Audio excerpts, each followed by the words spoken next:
ಸಾಮಾನ್ಯವಾಗಿ ಮಳೆಗಾಲದಲ್ಲಿ ಕೂದಲಿನ ಆರೈಕೆ ಮಾಡುವುದು ಸವಾಲಿನ ಕೆಲಸವೇ ಸರಿ.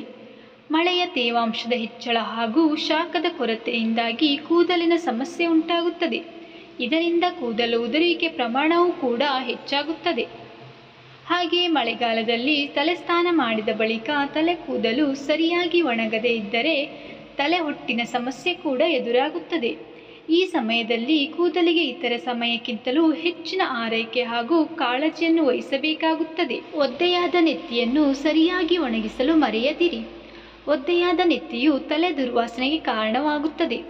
ಅದೇ ಮಳೆಗಾಲದಲ್ಲಿ ಛತ್ರಿ ಹಿಡಿದುಕೊಂಡು ಇದ್ದರೂ ಗಾಳಿಯ ಮುಖಾಂತರ ಬಂದ ಮಳೆ ನೀರು ತಲೆ ಕೂದಲನ್ನು ಒದ್ದೆ ಮಾಡುತ್ತದೆ.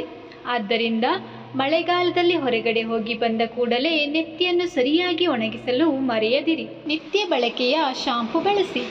ಸಾಮಾನ್ಯವಾಗಿ ಮಳೆಗಾಲದಲ್ಲಿ ತಲೆಗೂದಲು ತೇವಾಂಶದಲ್ಲಿ ಇರುತ್ತದೆ. ಆದರೆ ಈ ಸಂದರ್ಭದಲ್ಲಿ ನಾವು ಆದಷ್ಟು ಶಾಂಪು ಬಳಸಿ ಕೂದಲನ್ನು ತೊಳೆದುಕೊಳ್ಳುವ ಅಭ್ಯಾಸ ಮಾಡಿಕೊಳ್ಳಬೇಕು.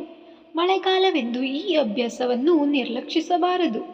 ವಾರದಲ್ಲಿ 2-3 ಬಾರಿ ಶಾಂಪು ಉಪಯೋಗಿಸಿ ತಲೆ ಸ್ನಾನ ಮಾಡುವುದು ಉತ್ತಮವಾಗಿದೆ. ಒದ್ದೆ ಕೂದಲನ್ನು ಗಂಟು ಕಟ್ಟುವ ಅಭ್ಯಾಸ ಬಿಟ್ಟು ಬಿಡಿ.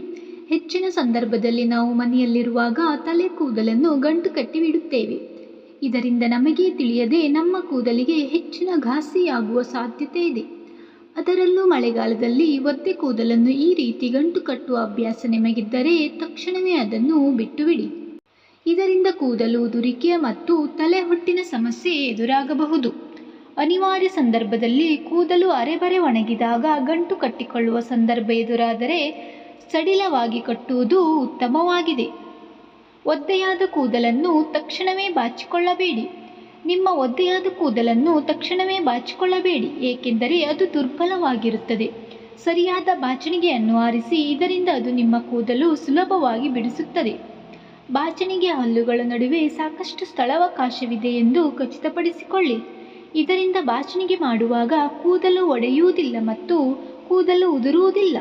ಕೂದಲಿಗೆ ಬಣ್ಣ ಹಾಕುವುದನ್ನು ತಪ್ಪಿಸಿ. ಮಾನ್ಸೂನ್ ಸಮಯದಲ್ಲಿ ನಿಮ್ಮ ಕೂದಲಿಗೆ ಬಣ್ಣ ಹಾಕುವುದನ್ನು ತಪ್ಪಿಸಿ. ನಿಮ್ಮ ಕೂದಲನ್ನು ಬಣ್ಣ ಅಥವಾ ಹೈಲೈಟ್ ಮಾಡುವುದರಿಂದ ಅದು ಇನ್ನಷ್ಟು ಒಣಗುತ್ತದೆ ಮತ್ತು ನಿರ್ಜೀವವಾಗುತ್ತದೆ. ಮಳೆ ನೀರು ಬಿದ್ದಾಗ ಇದು ನಿಮ್ಮ ಕೂದಲನ್ನು ಡ್ರೈ ಮಾಡುವ ಸಾಧ್ಯತೆ ಇರುತ್ತದೆ. ಪರಿಮಳ ಆಧರಿಸಿದ ಕೂದಲ ಉತ್ಪನ್ನಗಳನ್ನು ಖರೀದಿಸಬೇಡಿ. ಕೆಲವರು ಪರಿಮಳವನ್ನು ಆಧರಿಸಿ ಕೂದಲಿನ ಉತ್ಪನ್ನಗಳನ್ನು ಖರೀದಿಸುತ್ತಾರೆ. ಸಿಹಿ ಸುವಾಸನೆಯುಳ್ಳ ಉತ್ಪನ್ನಗಳು ಸಹ ನಿಮ್ಮ ನೆತ್ತಿಯ ಮೇಲೆ ತೈಲಗಳ ಸಂಗ್ರಹವನ್ನು ಉಂಟುಮಾಡುತ್ತದೆ. ಅವುಗಳು ತೊಳೆಯದಿದ್ದರೆ ಅದರ ಜೊತೆಗೆ ಮಳೆನೀರು ಕೂಡ ಬಿದ್ದಾಗ ನೆತ್ತಿಯ ವಾಸನೆಗೆ ಕಾರಣವಾಗಬಹುದು.